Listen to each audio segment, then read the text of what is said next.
तीन बहनों की लालची भाभी। करिश्मा, रेशमा और मनीषा तीन बहनें हैं। उनका एक भाई भी है, मयंक। मयंक अपनी बहनों को बहुत प्यार करता है, लेकिन मयंक की पत्नी सविता इस मामले में मयंक से बिल्कुल ही अलग है। वो अपनी ननदों का जितना बुरा कर सकती है उतना बुरा करती ही रहती है और अपनी ननदों पर हुक्म भी चलाती है। करिश्मा, करिश्मा, तुमने अभी तक नाश्ता नहीं बनाया? तुम्हारे भैया को ऑफिस जाने में देर हो रही है। हाँ भाभी, बस अभी बनाती हूँ। करिश्मा, तुम ये ढीलापन छोड़ दो। कल को पराये घर जाना है। वहाँ अगर तुम इस तरह से काम करोगी तो लोग क्या कहेंगे कि माँ ने और भाभी ने कुछ सिखाया नहीं। और तुम्हारी दोनों बहनें कहाँ हैं? रेशमा मार्केट गई है और मनीषा सो रही है। क्या? सुबह के 8 बज रहे हैं और ये महारानी अभी भी सो रही है? ये कहते हुए सविता अपनी सास दुर्गा देवी के पास जाती है। माँ जी, देख रही हो अपनी बेटियों के तौर तरीके? क्या हुआ बहू, सुबह सुबह क्या कर दिया मेरी बेटियों ने?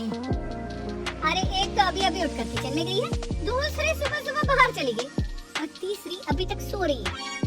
क्या करूं मैं इन तीनों का? मैं तो परेशान हो गई हूँ। जा जाकर उठा उसे और रेशमा से मैं बात करती हूँ। सविता सीधा मनीषा के कमरे में जाती है और उससे कहती है, महारानी जल्दी उठो, सूरज सर पर आ गया है। भाभी थोड़ी देर और सोने दो ना, मैं रात को लेट सोई थी। वो क्या ना, यूनिट टेस्ट चल रहे हैं। शराफत से उठती है या नहीं, या फिर पानी की भरी बाल्टी डालूं तेरे ऊपर? नहीं भाभी, मुझे बिस्तर में नहीं नहाना, उठती हूँ मैं। मनीषा जल्दी से उठकर बाथरूम में चली जाती है। सभी आराम से बैठकर नाश्ता कर रहे होते कि तभी रेशमा बाजार से हाथ में सामान लिए आ जाती है। रेशमा को देखते ही सविता उस पर बरस पड़ती है। लो, आ गई महारानी। ऐसा भी क्या सामान लाना था जो सुबह आंख मलते ही बाजार की तरफ रवाना हो गई? भाभी, कल आप ही तो चीख रही थी कि घर का सारा सामान मुझे ही लाना पड़ता है, घर में किसी को भी किसी काम से कोई लेना देना नहीं है। अब मैं बाजार जाकर सामान ले आई तो आपको इस बात से भी तकलीफ हो रही है?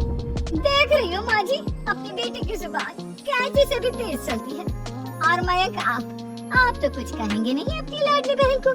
रेशमा, अपनी भाभी से ऐसे बात नहीं करते। चलो माफी मांगो। भैया, मैं क्यों माफी मांगू? आप भाभी से बोलिए ना कि हम पर कम हुक्म चलाया करें। हम इस घर की बेटियां हैं और आपकी पत्नी की ननद है, नौकरानी नहीं। लौट कर लो बात। इनकी भलाई के लिए कुछ भी बोलो तो इन्हें बुरा लग जाता है। इस घर में यही इज्जत है मेरी। देख लो माँ जी, आपकी बेटी किस लहजे में मुझसे बात कर रही है। सविता वहाँ से चली जाती है। मयंक को बहुत गुस्सा आता है, वो भी वहाँ से चला जाता है। फिर करिश्मा रेशमा को समझाती है, रेशमा, तुम्हें भाभी से माफी मांग लेनी चाहिए थी ना। लेकिन दीदी, मैंने कुछ किया ही नहीं, तो मैं माफी क्यों मांगू? हाँ करिश्मा दीदी, रेशमा दीदी जैसे ही घर में आई भाभी ही उन पर चिल्ला रही थी। हाँ, मैं मानती हूँ कि गलती भाभी की थी। मैं तो इसलिए बोल रही हूँ कि भाभी ने माँ को तो पूरी तरह अपने वश में कर लिया है। वो हमारी बात सुनती ही नहीं। मयंक भैया हमारे लिए हमेशा खड़े रहते हैं, इसलिए उनकी बात का मान तो तुम्हें रखना चाहिए था ना। कोई फायदा नहीं दीदी, कुछ दिनों की बात और है, भाभी उन्हें भी हमारे खिलाफ भड़का देंगी। फिर वो भी माँ की तरह हमारी किसी बात का विश्वास नहीं करेंगे। इसी तरह सविता अपनी तीनों ननदों को किसी न किसी बात पर परेशान करती रहती थी। एक दिन मयंक अपनी तीनों बहनों के लिए गिफ्ट लाया। क्या रेशमा, ये तुम्हारे लिए हार का सेट। रेशमा, तुम्हारे लिए सुंदर सी ड्रेस। और मनीषा, तुम्हें किताबें पसंद है ना, तुम्हारे लिए किताबें लाया हूँ। थैंक यू भैया। थैंक यू भैया। थैंक यू भैया। करिश्मा, तुम्हारा नेकलेस कितना सुंदर है। ये भैया कहाँ से ले आए होंगे? मैंने भैया को 3 दिन पहले फोन पर ये डिजाइन दिखाया था और आज भैया ये ले आए। सविता तो अपनी ननदों के गिफ्ट्स देखकर जल गई और करिश्मा का नेकलेस तो उसे भी बहुत पसंद आया था। अपनी बहनों के लिए कितना अच्छा नेकलेस लेकर आए हैं, मुझे कभी कोई गिफ्ट नहीं दिया। मैं आज ही ये हार चुरा लूंगी। रात में सविता करिश्मा का हार चुरा लेती है और इसी तरह उसे अपनी ननदों की जो भी चीज अच्छी लगती वो उसे मांगती नहीं, बल्कि रात के अंधेरे में चुरा लेती। इसी तरह दिन बीतते गए और सविता ने मयंक के दिल में भी उसकी बहनों के लिए नफरत पैदा कर दी। एक दिन मयंक ने करिश्मा और रेशमा के लिए रिश्ता देखा और ये बात उसने घर में सबको बताई। माँ, करिश्मा और रेशमा के लिए बहुत अच्छा रिश्ता आया है। वो लोग कल इन्हें देखने आ रहे हैं। आप और सविता मिलकर सारी तैयारी कर लेना। ये सुनकर करिश्मा और रेशमा खुश हो जाती हैं, लेकिन सविता सोचती है, अगर इन दोनों बहनों की शादी हो गई तो घर और बाहर का काम कौन करेगा? मनीषा तो एक नंबर की कामचोर है, उससे तो किसी बात की उम्मीद लगाना ही बेकार है। मुझे इस शादी को रोकना होगा। अगले दिन सभी लड़के वालों के स्वागत की तैयारी करने में लगे होते हैं। तभी मयंक अपनी बहनों से आकर कहता है, तैयार हो गए तुम दोनों? देखो दोनों लड़के बहुत अच्छे हैं, मैं कोई कसर नहीं छोड़ना चाहता, इसलिए तुम उनके सामने अच्छे से बिहेव करना और अपनी भाभी से लड़ने मत लग जाना।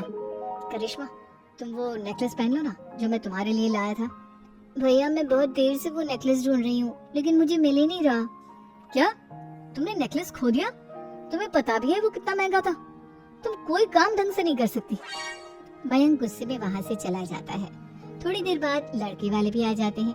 वो दोनों बहनों को पसंद कर लेते हैं और रिश्ता पक्का हो जाता है। लेकिन सविता के दिमाग में तो कुछ और ही खिचड़ी पक रही थी। वो पंडित जी के पास करिश्मा की कुंडली लेकर जाती है और उन्हें पैसे देकर करिश्मा की कुंडली बदलवा देती है। जब लड़के वालों के पास करिश्मा की कुंडली जाती है तो वो दुर्गा को फोन करते हैं। बहन जी, हमने करिश्मा की कुंडली अपने पंडित जी को दिखाई थी। आपकी बेटी की कुंडली नहीं बल्कि दोषों का पिटारा है। देखिए, मैं और मेरे पति इन सब बातों में बहुत विश्वास करते हैं, इसलिए हम आपकी बेटी से अपने बेटे की शादी नहीं करा सकते। इस तरह करिश्मा का रिश्ता टूट जाता है और सभी घर वालों को बहुत दुख होता है। अब कविता सोचती है, चलो करिश्मा का तो रिश्ता टूट गया, अब रेशमा का भी रिश्ता तोड़ना है। क्या करूं?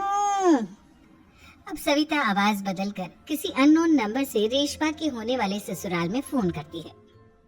हेलो, मैं कौन हूँ कौन नहीं ये आपके लिए जानना जरूरी नहीं, बस इतना सुन लो कि रेशमा का 2 साल से किसी के साथ अफेयर चल रहा है। बस रेशमा का रिश्ता तोड़वाने के लिए सविता का इतना कहना काफी था।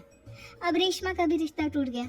मयंक और दुर्गा देवी ने रेशमा को खूब खरी खोटी सुनाई और उससे बार बार उस लड़के के बारे में पूछने लगे। आप दोनों मुझे क्यों परेशान कर रहे हो? अरे कोई लड़का होगा मेरी लाइफ में तो मैं बताऊंगी ना, जब कोई है ही नहीं तो कहाँ से लाऊं मैं कोई लड़का? तो तेरे होने वाले ससुराल वालों को फोन किसने किया था? माँ मैं नहीं जानती किसने फोन किया था, मैं सच कह रही हूँ। मैं तो पहले ही कह रही थी इसकी लगाम खींच कर रखो, लेकिन मेरी सुनता ही कौन है। आप चुप रहिए भाभी, ये सब आपका ही किया धरा है। अब तीनों बहनों को विश्वास हो जाता है कि ये सब उनकी भाभी ही कर रही है। तीनों बहनें अपनी भाभी को सबक सिखाने के लिए एक वकील कर लेती है और घर में हिस्सा मांगा। देखो भैया, माँ बाप की जायदाद में जितना बेटों का हक होता है उतना ही बेटियों का, इसलिए इस घर के 4 हिस्से होंगे और हमें अपना हिस्सा चाहिए। मैंने तुम्हारे लिए क्या क्या नहीं किया और तुम इस घर में हिस्सा मांग रही हो? भैया, आप और माँ हम बहनों की कोई बात नहीं सुनते हो और भाभी हमारी शादी नहीं होने देगी क्योंकि उन्हें लगता है कि आप हमारी शादी में ज्यादा पैसा लगाओगे और उन्हें हम जैसी फ्री की नौकरानी कहाँ मिलेगी। तो हम भाभी के साथ तो रह नहीं सकते, हम बहनों को अपना हिस्सा चाहिए। अरे तुम्हें शर्म आनी चाहिए अपनी भाभी पर ऐसा इल्जाम लगाते हुए। वो तुम्हारे बारे में कितना सोचती है। हाँ माँ, भाभी हमारे बारे में बहुत सोचती है, दिन रात बस यही सोचती रहती है कि किस तरह से अपनी तीनों ननदों को परेशान करूं और कभी मुझे पढ़ने भी नहीं देती। दोनों बहनों का रिश्ता भी तो इन्होंने ही तोड़वाया है और रात में हमारे कमरे में आकर हमारी चीजें भी चुराती हैं। इसी तरह सविता की तीनों ननदें अपनी बात पर अड़ी रही। अब कोर्ट में तारीख भी शुरू हो गई। जब सविता को लगा कि उसकी तीनों ननद इतनी आसानी से नहीं मानने वाली, तो उसने अपने पति और सास को सारी सच्चाई बता दी और अपनी तीनों ननद से माफी मांगी। मयंक और दुर्गा को भी अपनी गलती का एहसास हो गया। अब सविता खुद करिश्मा और रेशमा के लिए अच्छा रिश्ता ढूंढती है और उनकी शादी करवाती है।